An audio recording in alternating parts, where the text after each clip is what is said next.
मृत्यु एक सत्य है। यह सत्य वचन एक हिंदी कहानी के जरिए आपके सामने रखा गया है। जीवन, जन्म और मृत्यु के बीच का एक भ्रम है जिसे हम अनंत काल तक देखते हैं। वास्तव में वह मृत्यु तक ही सीमित है। एक राधेश्याम नाम युवक था। स्वभाव का बड़ा ही शांत एवं सुविचारों वाला व्यक्ति था। उसका छोटा सा परिवार था जिसमें उसके माता पिता, पत्नी एवं 2 बच्चे थे। सभी से वो बेहद प्यार करता था।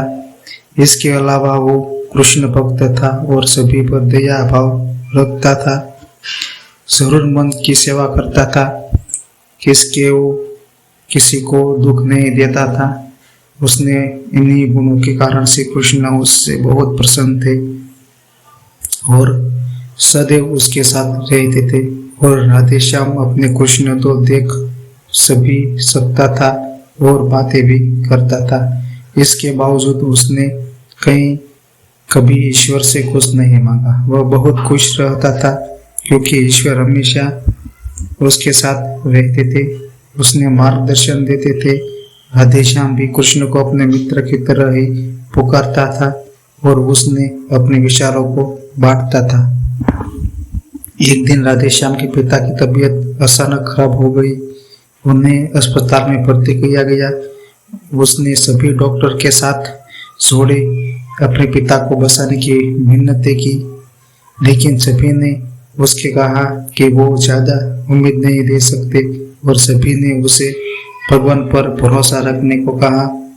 तभी राधेश्याम को कृष्ण का ख्याल आया और उसने अपने कृष्ण को पुकारा। कृष्ण दौड़े चले आए। राधेश्याम ने कहा, मित्र तुम तो भगवान हो, मेरे पिता को बचा लो। कृष्ण ने कहा, मित्र ये मेरे हाथ में नहीं है। अगर मृत्यु का समय होगा तो होना तय है। ईश्वर पर राधेश्याम नाराज हो गया और कृष्ण से लड़ने लगा। गुस्से से में उन्हें कोसने लगा। भगवान ने भी उसे बहुत समझाया पर उसने एक ना सुनी। तब भगवान कृष्ण ने उसने कहा, मित्र मैं तुम्हारी मदद कर सकता हूँ, लेकिन इसके लिए तुम्हें एक कार्य करना होगा। राधेश्याम ने तुरंत पूछा, कैसा कार्य? कृष्ण ने कहा, तुम्हें किसी एक घर से मुट्ठी भर ज्वार लानी होगी और ध्यान रखना होगा कि उस परिवार में कभी किसी की मृत्यु न हुई हो। राधेश्याम झट से हो बोलकर तलाश में निकल गया। इसने कई दरवाजे खटखटाए। हर घर में ज्वार तो होती, लेकिन ऐसा कोई नहीं होता जिसके परिवार में किसी की मृत्यु ना हुई हो।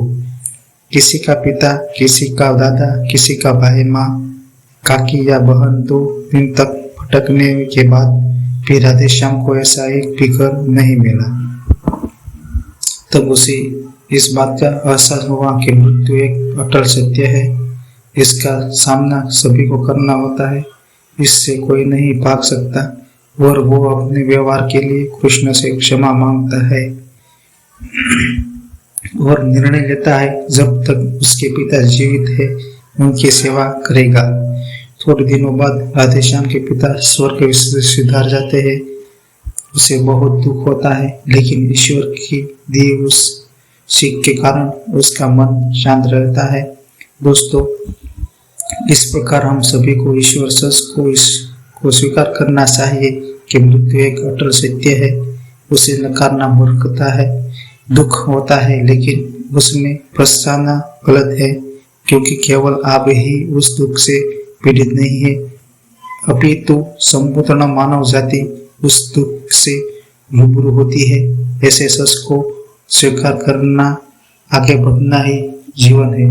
कई बार हम अपने शिख खास के चलते जाने से इतने बेबस हो जाते हैं कि सामने खड़ा जीवन और उससे खड़े लोग हमें दिखाई नहीं पड़ते। ऐसे अंधकार से निकलना मुश्किल हो जाता है। जो मनुष्य मृत्यु के सत्य को स्वीकार करता है, उसका जीवन भार विहीन हो जाता है और उसे कभी कोई संतुष्ट तोड़ नहीं सकता। वो जीवन के हर क्षेत्र में आगे बढ़ जाता है।